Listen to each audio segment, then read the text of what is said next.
Okay, so hi everybody. Instead of doing a blog post today, I decided I wanted to do a vlog. Today is Valentine's Day and I'm taking over my boyfriend's kitchen. I'd tell him to wave at the camera, but he's behind it. So, for my post today, I decided that I wanted to show you how to make a delicious Italian Valentine's Day dinner that's gluten-free and still tastes decent. For those of you who don't know, I'm also a Pampered Chef consultant, so I'm going to be doing a little bit of a product plug too, so bear with me. The first thing I'm going to make is the breadsticks, because an Italian dinner is not worth anything without some garlic bread or some breadsticks. I'm going to use the Chebe garlic onion breadstick mix. This came in a multi-pack that usually runs for about 30 bucks. I got it for 16 on special. You just have to watch their website. Chebe has some of the best mixes that you can find. It actually tastes like normal bread. So, first things first.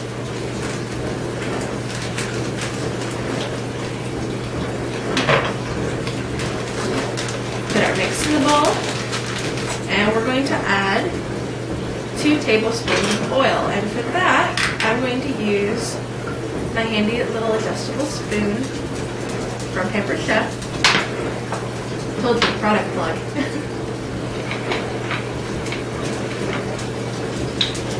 And that's 1 tablespoon and 2 tablespoons.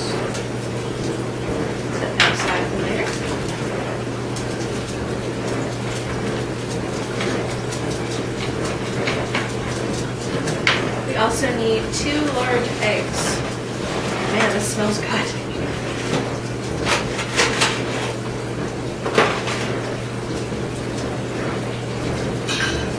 I always crack my eggs into a cup before I put them into anything. It's simply a trick that my grandmother taught me, just in case you wind up with a bad egg, you don't screw up your entire recipe. So that one's okay.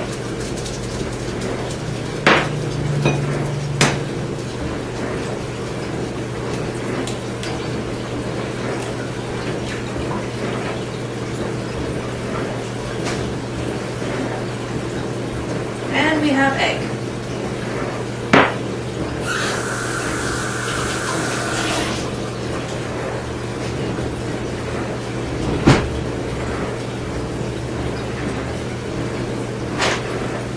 So, to all this, we're going to add some cheddar cheese that I grated earlier with my microplane grater.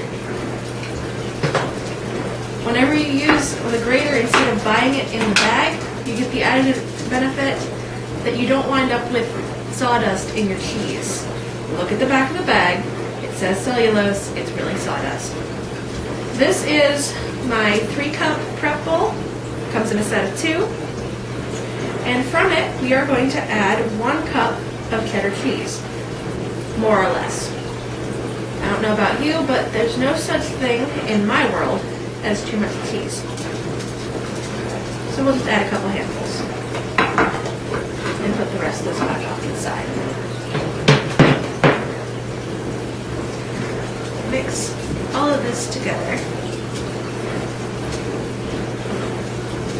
This looks incredibly unappetizing right now, but it's going to be delicious because it smells really, really good and garlicky. I'm looking forward to eating this.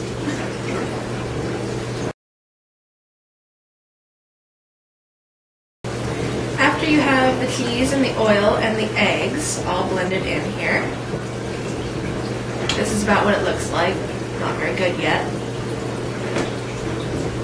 It asks you to add in 1/4 cup of water or milk. Since Andrew over there is relatively lactose intolerant, cheese apparently doesn't bother him too badly. We're going to stick with water, not to mention there's probably not any milk in the refrigerator. I'm going to use my dry and liquid measuring cup once I get it moving. And your 1/4 cup.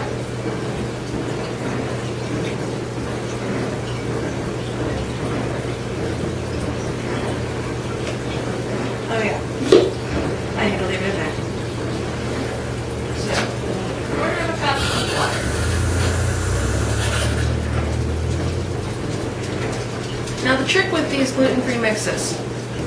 Sometimes you follow the instructions perfectly in order to make sure that things turn out okay. Sometimes you have to get a little creative, because a lot of times what I've discovered is that they don't suggest nearly enough liquid. So we put in our 1/4 of a cup water, and I'm fighting with the mix. This recipe just said the magic words to me. It said to knead with your hands. I'm kind of a hands-on cook. I usually have my hands in everything. Sorry, Andrew. I swear I washed them, I promise. I'm going to add a little bit more water.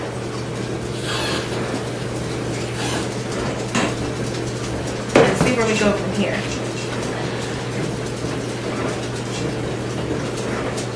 You don't want to get it too liquidy because we're going to have to form these into the breadsticks.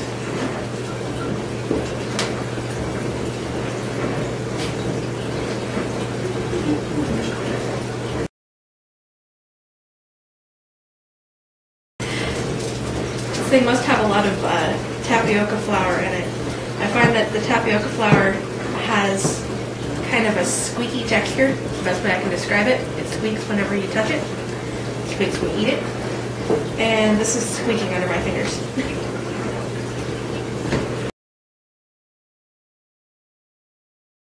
Alright. Now, with my nasty, messy fingers, you can see we have our stuff all mixed together.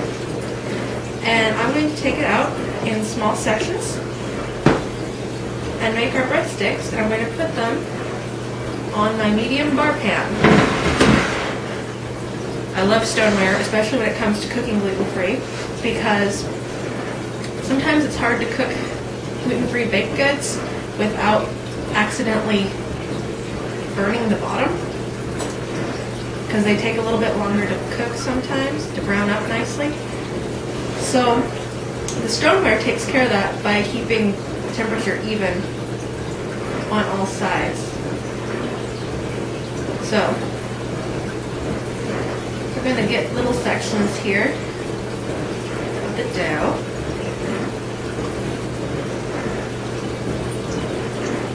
And roll them out between my hands. Doesn't that look yummy? And set them on the stone. We're going to continue to do this for the whole batch.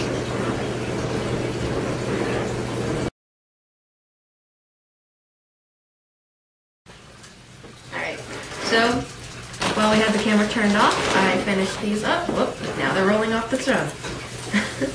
So, anyway, delicious looking cheesy bread. And I'm going to pop these into the oven. Now with stoneware, you want to make sure that these are on the second rack so that they're close to the heating element. And the instructions tell me to bake them at 375 for about 20 minutes, so that's what I'm going to do.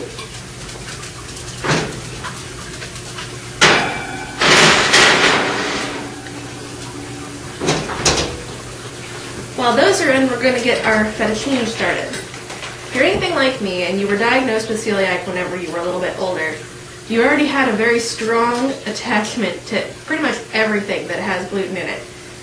I love Italian food, and it was awful to me that I couldn't have fettuccine alfredo anymore.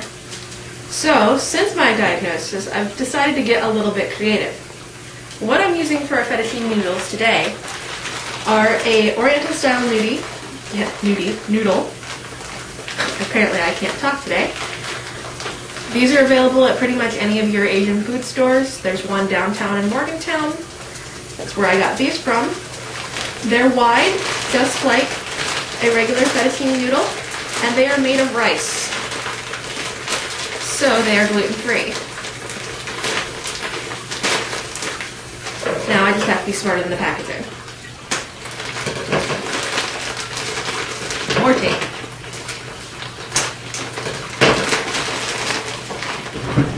So as you can see, or maybe not see,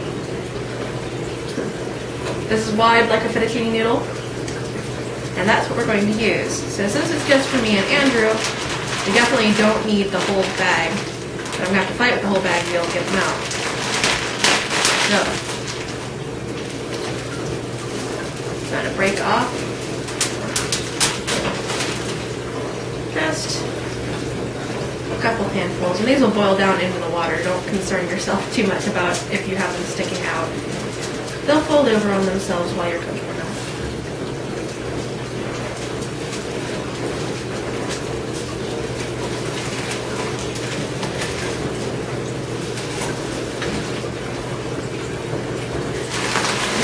Try and find a way to get the rest of these back in the bag.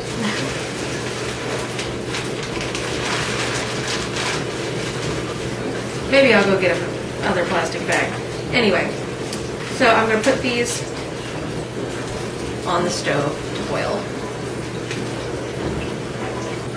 Okay, so while I've been off, I got into the refrigerator and I got out our chicken breast for the top of the fettuccine. Andrew and I both really like the Cajun chicken Alfredo from Chili's. Don't tell anybody I still eat it. It's not gluten-free. Anyway, so I decided that our chicken breast needed to have a little bit of a Cajun kick. So these have been sitting in our Creole rub, also available from Pampered Chef. Delicious. It's got a tomato base and has red peppers on it, and it's great for anything that's Cajun style, blackened chicken, blackened catfish, stuff like that. And I'm going to use the George Foreman grill because it's too cold outside to use the real one. Not to mention, when it's just the two of us, there's no need to put anything on that's that complicated. So,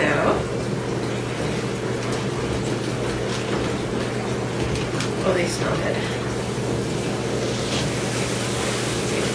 Throw them on the grill.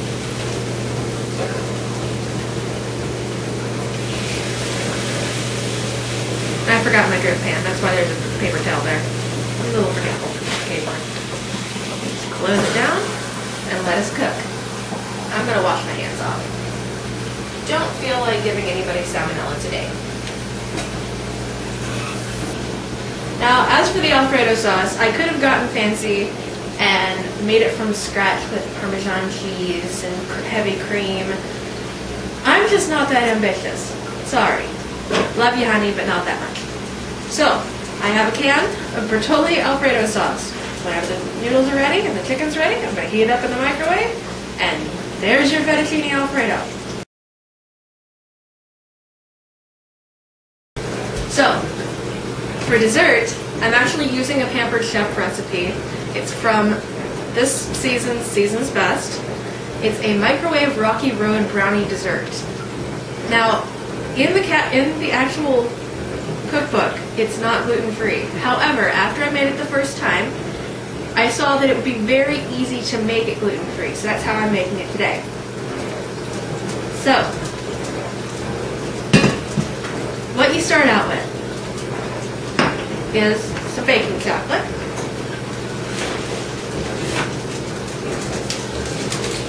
which I need 4 ounces, which each of these, I believe, is 1.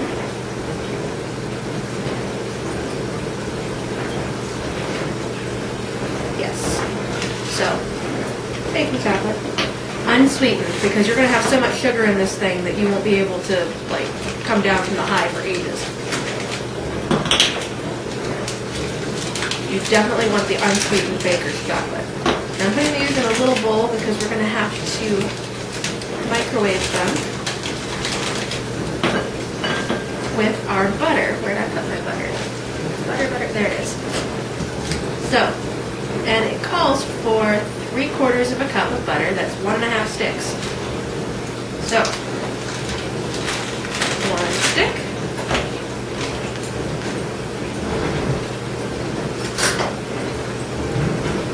And a half.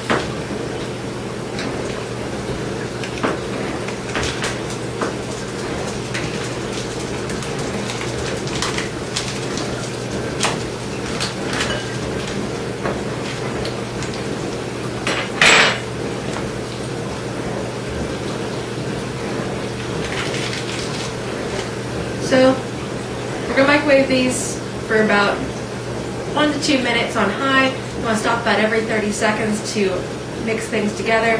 When it comes out, it's going to be a nice, even, chocolatey substance. So, Now that we've microwaved our chocolate and our butter, it looks like that. I'm not going to tip it over too far because it'll go all over the counter. But we get it to look like a brownie.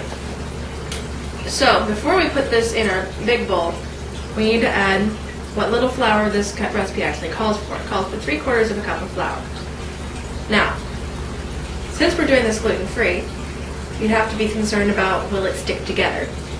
Well, in this case, you don't have to worry about it, because even if you use regular flour, it's not going to stick together. You take it out of the pan with a spoon. So, the mix I'm using today is part almond meal. I use Bob's Red Mill. And also part quinoa, what's on top. I have Ancient Harvest. So 3/4 of a cup. Pour that in. When I'm baking something like this, I really like to use almond meal because it adds a little bit more nutty flavor. You can use whatever you choose to use. Like I said, you don't have to have anything that will stick together because, well, this is going to be a gloppy mess anyway. With the flour, we need to add, you'll find it again, 1½ teaspoons of baking powder. So I'm going to use my small adjustable spoon.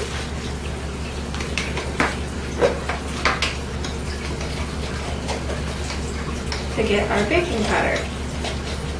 Now this is also one of those things that when you're going gluten-free you have to watch out for. Some baking powders are not gluten-free. Clever Girl, however, is safe. So there's 1 teaspoon. Dial her down to a half.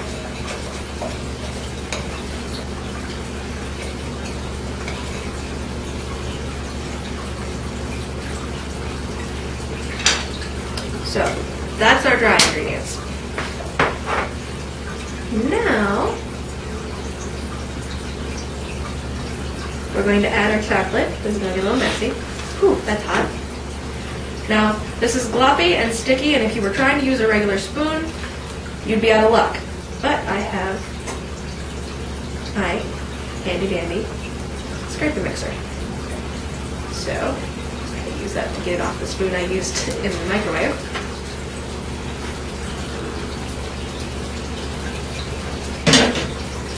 I promise I'm doing the dishes, Andrew. I really do. I promise. Unless, you know, you really want to return the favor for the food.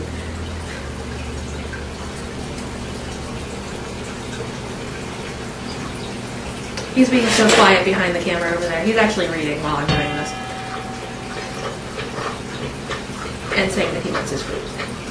In between takes, he's been cooking marshmallows on the stove. We're going to mix our chocolate in with our dry ingredients. Now, we have just a couple more ingredients to add to this before it's really a brownie. Not that you can really call this much of a brownie, it's more of a fudge stuff to go over ice cream. Not that any of us are going to complain. What it reminds me a lot of is if you go to Outback Steakhouse and you order their Chocolate Thunder Down Under, which is gluten-free, by the way. It tastes a lot like that, only with the addition of some marshmallows. And marshmallows are always a good addition. Alright, on top of this, we also need 1½ cups of sugar. Like I said, this is why you have the unsweetened baking chocolate. Otherwise, you would have so much sweetness going on here that your teeth would all fall out. We have this dialed to 1½. And we have our sugar.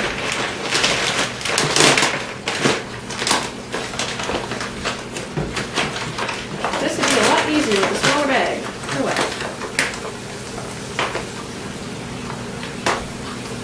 Pour her in.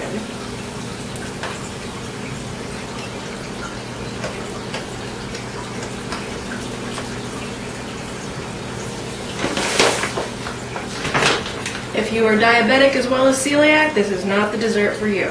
In my case, I'm very thankful that I am not. So we mix that in. Now this is going to get a little stiff. We didn't add the one thing that's going to make this a little bit solid once we microwave it. And that is 3 eggs.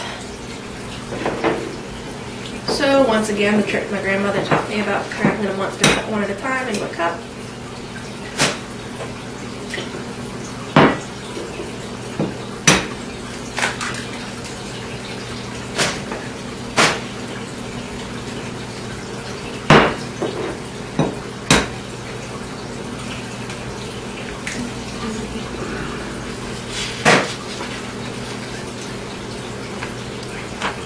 And we'll toss these over here. I'm going to clean the egg off my hands.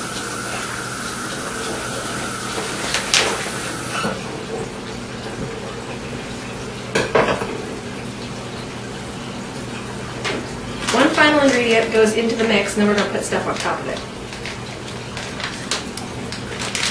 Walnuts.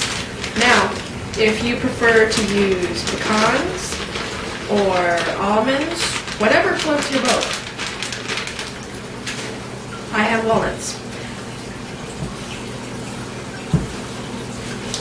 We're going to mix it all together here.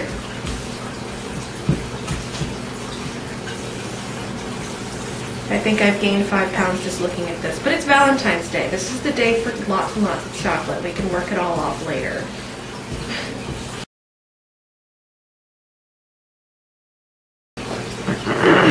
So, now that we have this all mixed together, nice and chocolatey and gloppy, we have to put it in our container. Now, in this recipe, it tells you to put it in the deep covered baker. The problem I ran into is that not everyone's microwave is big enough to hold the deep covered baker. It's about this big. Now, that was a problem. Now, coming up in March, we have a new product which I just got in the mail that takes care of this issue. I have my round covered baker, much smaller, about half the size, and obviously will fit in the microwave. So we take our top off,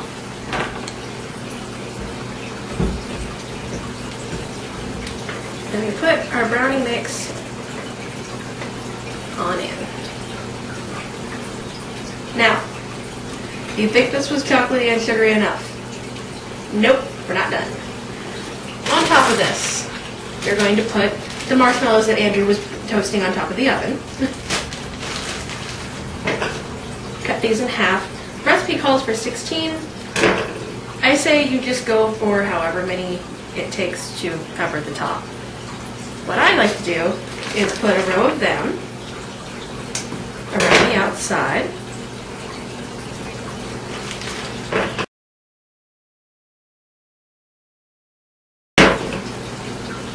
And then you add your other topping, which is Hershey Kisses. I just use plain Hershey Kisses, but I am sure that if you wanted to use some sort of, flavored, whether it was something that had almonds in it or caramel or anything like that, feel free to get creative with those.